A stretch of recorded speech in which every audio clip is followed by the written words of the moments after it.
One of the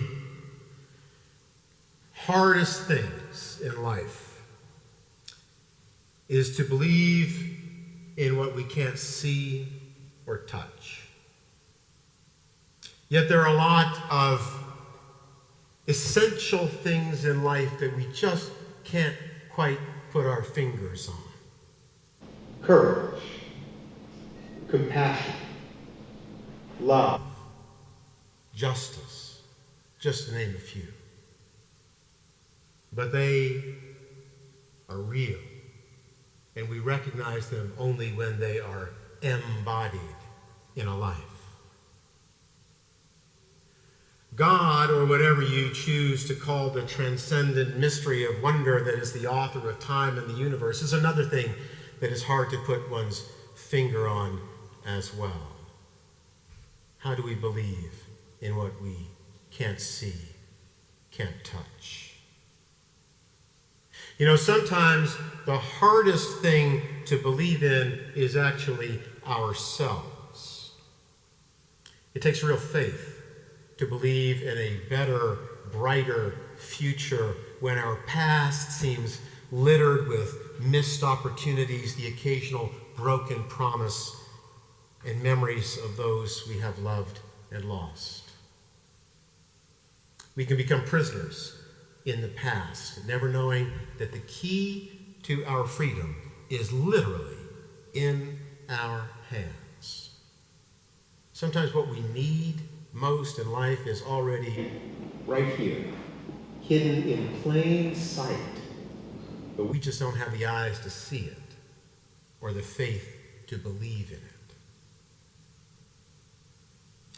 I've been a Unitarian Universalist all my life, and my school teacher parents raised my two brothers and me in a house full of books without a television. 18 years without a TV. Can you believe it? And we lived in Europe, and oh my God, my parents' favorite mantra, we ask them a question. Go to the dictionary, go to the dictionary. But we grew up reading. Our gathering place when the family dispersed, we had to meet together and go home, was meet in the library. Books were all around us. And I learned to love history, partly because my father loved history and was a voracious reader of history, and partly because of all the castles and ruins that dotted the landscape in Europe where I grew up. I see the nodding heads of those of you who know exactly what I'm talking about. We would go walk over the hill from my childhood home to the ruin of the Roman villa that was 2,000 years old. Now my father, a faithful Unitarian layman, along with my mother, helped to start two separate congregations. And he read a lot. And he used to amaze my brothers and me with his historical trivia wherever we went. We'd take these guided tours of Europe, and he'd just regale us with history. And the other thing that he loved to do is he loved to shoot rifles and pistols, and was a very, very good shot. He had actually been a soldier in the Western Pacific during the Second World War. So by the time I was born, he wouldn't shoot at anything besides a paper target. But I spent many Sunday afternoons with my father and my older brother target shooting at the local rifle range. And when I was a teenager, my father's interest in shooting kind of evolved, and it turned to an interest in muzzle-loading black powder weapons of the type that were used in the American Civil War. Anybody familiar with those? I know, Ted, you are. Yeah, so we would shoot every Sunday afternoon, and during the week then, we would gather this cast-off lead. We'd get wheel weights from cars, and we would melt the weights down, and we'd cast them into bullets that we would then shoot on Sunday afternoon. And we had a 58 caliber Zouave musket that shot these really incredibly heavy mini balls. And so on the weeknights, we would cast bullets together, and my brother and father and I spent just an awful lot of time talking together. It was really, these were happy times for me. And my father would regale us with stories of the American Civil War in the 19th century. And we were just amazed at the stuff that he knew. Where would he come up with the stuff? I remember him saying one time, well, you know, sometimes in the heat of battle with the smoke and these young soldiers, they were so frightened they would be loading their musket with their ramrod, and then they'd get in a panic and they'd forget to take the ramrod out, and they'd shoot and they'd shoot the ramrod down there, and then they wouldn't be able to load their rifle again. And my brother and I, we'd just be astonished, and then we'd think, how does he know this stuff? And then we think, is he making this up? You never know, right, kids? I see some of you know what I'm talking about. After high school, I went to college in North Carolina, and I still feel a very strong emotional tie to my adopted home state, which is one of the reasons I'm so excited about moving down to Raleigh in a couple of months to serve as the developmental minister of our UU congregation in Raleigh. Some of the people that I love most live in North Carolina. And it was they who comforted me when I learned of my father's death the day before my 21st birthday. That was the first profound loss in my life, and my friends were there to comfort me. And I needed them again in 2004 when I went through the second profound loss of my life, which was the end of my marriage. Divorce is a painful experience, no matter whether you're an adult or a child, even when it's the right thing to do. You know, sometimes delicate, valuable things in life, like plates or toys or bones, get broken accidentally or by carelessness. Sometimes really important things get broken, like homes and hearts and dreams.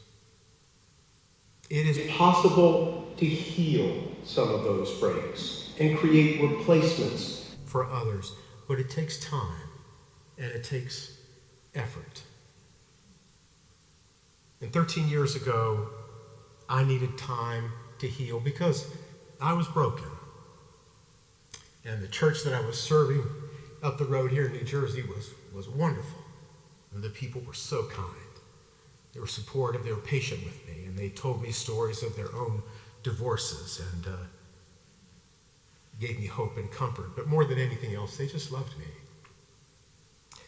And as great as that congregation was to me, there was a part of me that was like the wounded animal that needed to go someplace just to hide and to heal just a little bit. And I knew I needed some time away, and so I just needed a little weekend getaway. I needed to believe that I was not a bad person or a failure because I was getting a divorce. So I needed to believe that as bad as I felt at that moment, the future would be better. I needed to reconnect with a happier time in my life and a place within me where I felt good about myself.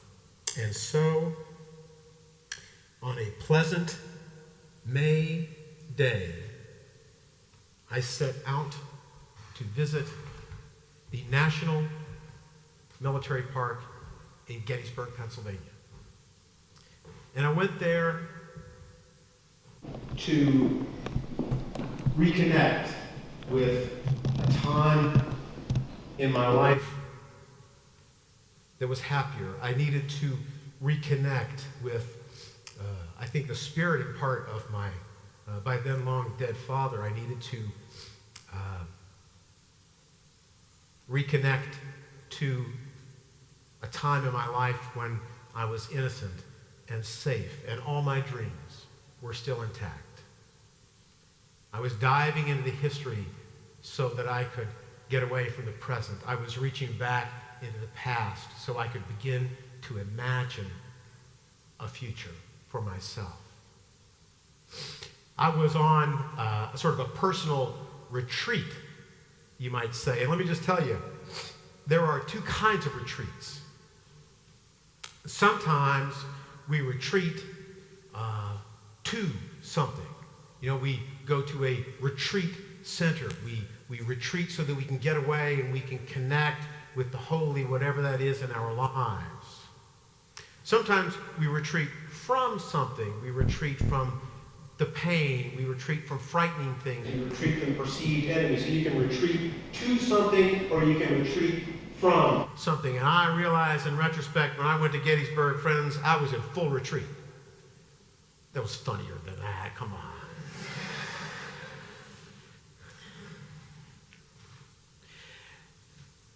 It was a good retreat. I arrived in Gettysburg on a Friday afternoon. And here I carved out this weekend to be away. And it was just pouring rain. I mean, torrential rain. And so here I arrive in Gettysburg, and I think, great! I'm going away. I'm on this retreat. I'm going to spend it in some little hotel room in Gettysburg, Pennsylvania. Thank you, God. But then my voice, the little voice said, well, just wait a minute. Let's just see what happens. Things aren't working out yet. Let's see what happens. And so I had a nice dinner. I went to bed and got up the next morning, and it was a beautiful, warm, cloudless spring day. And I went out to the park in Gettysburg, and I took my map, and I drove around, and I walked around all of these places that I had read about as a boy, all of these places where stories had taken place that I had shared with my brother and my father. And, you know, this is crazy, but I'll be honest. So I'm walking along the battlefield, and I'm thinking, wouldn't it be cool if I could find a souvenir bullet here on the battlefield? And then I thought, yeah, right. Like 141 years of people walking around the battlefield, they haven't found all the bullets lying around. But I recognized the truth is that I wasn't really looking for a souvenir. I wasn't looking for a keepsake. I was looking for a sign. I was looking for some tangible evidence of God's presence in my life. I was seeking a sign of healing and hope. I was looking, I was in search of a blessing for my broken spirit, not a souvenir. That's what I was hoping for. That's actually what I went to Gettysburg to find. Some healing, some hope, and to reconnect with that original sense of blessedness that loving families confer upon their children. And I walked the whole battlefield, and then finally I ended the day by going to the Confederate lines where they launched forth what's known as Pickett's Charge, the last great charge of the Battle of Gettysburg on July 3rd, which was incidentally my father's birthday. And it is said, William Faulkner said, that was the high water mark of the Confederacy, just before the first step was taken on Pickett's Charge. That was the highest point in the Confederacy. And I walked across that open field imagining all of those soldiers, young and old, marching into a hail of fire. How did they do that? I was a soldier. I don't think I could have done that. And I walked across this open field, and I walked up to a copse of trees up on Cemetery Ridge. And that copse of trees was the center of the Union line. And on that terrible day in 1863, it was the North Carolinians who made the deepest advance into the Union lines, and they marched up to that spot where that little copse of trees is today. And that day, there was a line of boys and men from Pennsylvania who refused to yield, refused to back down. And they repulsed those North Carolinians. And in so doing, they saved our Union. How many of those men and boys never left that battlefield? How many of them were planted in the native soil of their state of Pennsylvania? Not like wheat to rise again, but as sacrifices for our nation, sacrifices for our democracy. It is them that we honor today. That's what Memorial Day is about. Remember that, friends. Have a wonderful day. Celebrate your family. But don't lose sight of why we have set this day aside in our democracy. And I stood on the ground and I decided to turn around and walk back across the field. I had to, my car was parked over there. So I decided that I would follow the retreat route of the North Carolinians, imagining what was it like to have lost so many of your friends and to be repulsed and to go back, your back bowed under the hail of fire pursuing you as you try to get back to safety. And I will say this. In the annals of human history, there have been fewer causes for which men laid down their lives that were worse than slavery. Fewer. Hard to imagine. Probably could catalog them on 4 fingers. A terrible institution that those men were defending with their bodies. And yet I remind myself, they were sons and brothers and fathers and husbands. And their loss was as searing to their families as any human loss could be. And so I honor their sacrifice even as I condemn the cause for which they laid down their lives. And you know, what Gettysburg taught me, if I didn't already know it, is that war is terrible. And the world would be a better place if we eliminated war forever. And if we as a nation ever have to commit our daughters and sons to war, we must insist that the cause for which they're prepared to risk their lives is worthy of the sacrifice they may be called to make. That is our solemn obligation as citizens in democracy, to insist that any cause for which our servicemen and women lay down their lives is worthy of that sacrifice. We have not always done that as a nation, and it is to our shame.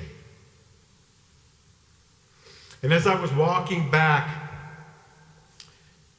down this field, I saw a little water course that had actually been carved in the battlefield by this torrential rain the night before. Now, I don't know about you, but I watch enough of the Discovery Channel to think, wait a second. Where do you look for dinosaur bones? Where do you look for dinosaur bones? In the riverbeds. Because the water washes away the earth and it reveals things that have been buried for a long time. I thought, my God, this is it. This is where I'm going to look for the bullet, right?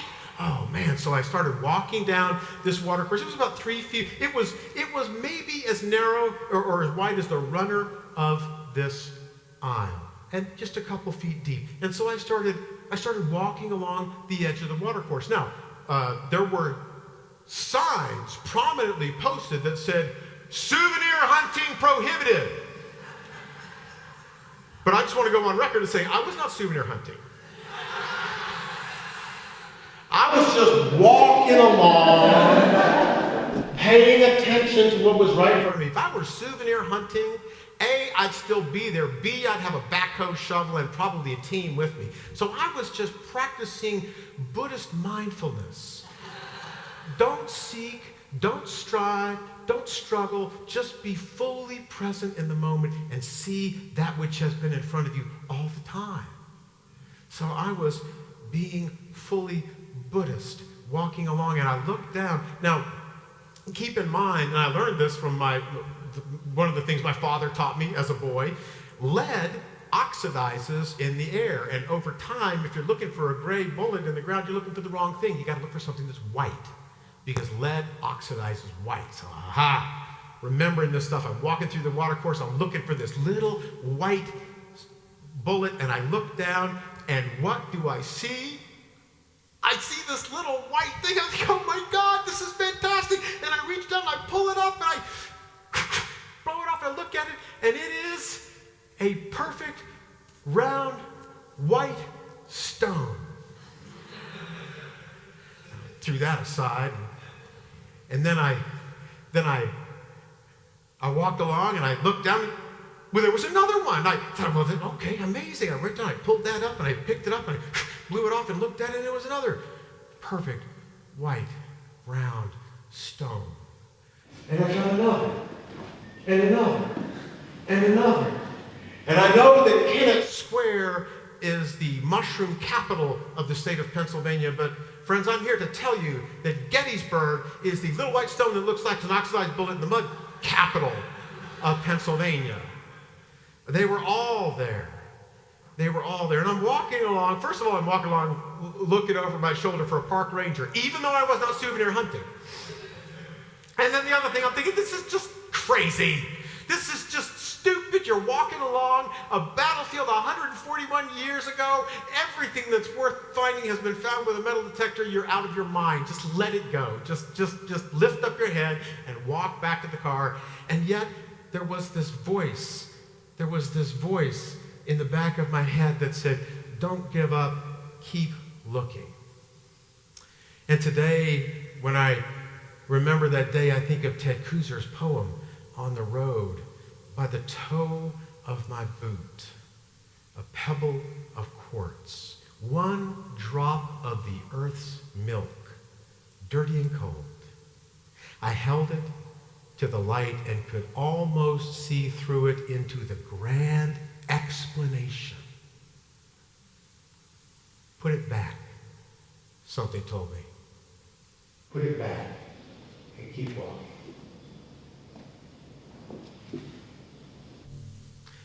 I remember something else. I remember that when his followers asked him how to pray, we are told that Jesus said, ask, and it will be given you. Seek, and you will find. Knock, and it will be opened to you. So I kept seeking. I kept walking.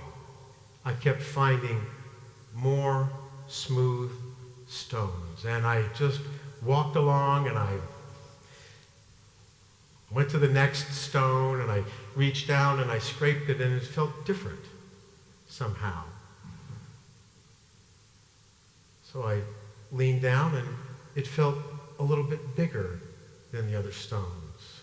And I stuck my finger underneath it, and I pulled it out, and it wasn't a stone. It was a bullet. It was this bullet. And I took it over to the little rivulet and rinsed it off in the stream. And I knew in an instant what I was holding. I was holding a .58 caliber mini ball. I recognized it from all the .58 caliber mini balls that I had cast in lead with my brother and my father. And it's a little deformed, it's a little misshapen on the bottom from hitting something, God knows, I hope just the ground. And then on the tip, it is also misshapen, and I couldn't tell what it was. It had a sort of a strange lip around the tip of it that should not be there, but it didn't matter. I knew what I had, and I knew that I hadn't just found a bullet. I had, in fact, found the sign. I had discovered that secret message hidden in this present moment that I needed to find, that reassurance. I was beyond elated. I can't even begin to explain to you how I felt. And I was so excited. And the next morning, I decided as I was leaving town, I would just go to one of the antique shops and see if somebody could tell me, why did this mini ball look different? Why did it have this little crease around the tip that I didn't recognize? And so I went to an antique shop, and I went in there, and they are selling musket balls that they found on battlefields all over the United States. And so I went up to the guy, and I showed him the musket ball, and he said, so where did you find this? And I said, well, so what about this little lip here? Why is there a little lip around the bullet? And he said, well, yeah. He said, sometimes in the heat of battle, these young soldiers would get so frightened they'd be loading their musket with a ramrod. And so this lip here is where the soldier forgot to take his ramrod out, and he shot this bullet out with a ramrod on the tip.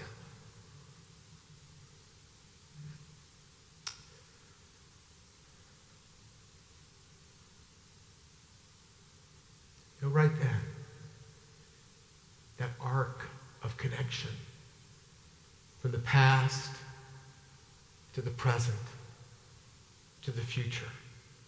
This sign told me, as Julian of Norwich said, all shall be well, and all shall be well, and all manner of things shall be well. This was my sign and my blessing.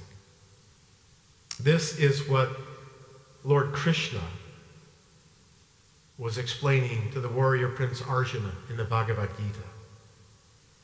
Devote your whole mind to me. Take me for your only refuge. I will give you knowledge and direct spiritual experience. When a person has that, nothing else in this world remains to be known. When I felt that I was broken, I went looking for a blessing that would allow me to believe in myself again. When my present was almost too hard to bear, I went looking for a connection with my past so that I could find a way into my future. I had to travel hundreds of miles to a place I had never been before just to discover what was all around me, already with me, everywhere and all the time. You know, some religions, one religion in particular, talk about original sin, that inherent brokenness that is passed on from generation to generation. I don't believe in that for a second, and we as Unitarian Universalists haven't for hundreds of years. But I do believe in what Matthew Fox called original blessing. We are born blessed as babies. Nothing needs be washed away. All needs be revealed through the growth of our souls. What Gettysburg taught me is to believe that small miracles can happen if we do our part and we use our power to make them possible. I could have done anything with my time that weekend. I could have gone anywhere. I could have gone through the day wearing blinders of pain and missing what was right in front of me all around me. I could have given up at any point, but because I said yes to possibility, it became a reality. Gettysburg taught me that dreams are meant to be followed. Gettysburg taught me that no one goes through this life without feeling a little broken at times, but we can heal and be stronger for the experience and be a comfort to others when they need the strength of our experience and they need to benefit from our wisdom. Gettysburg taught me to love my family with all my heart, to nurture my circle of friends, and to celebrate my community, because the day will come when I need them all, and they will be there for me.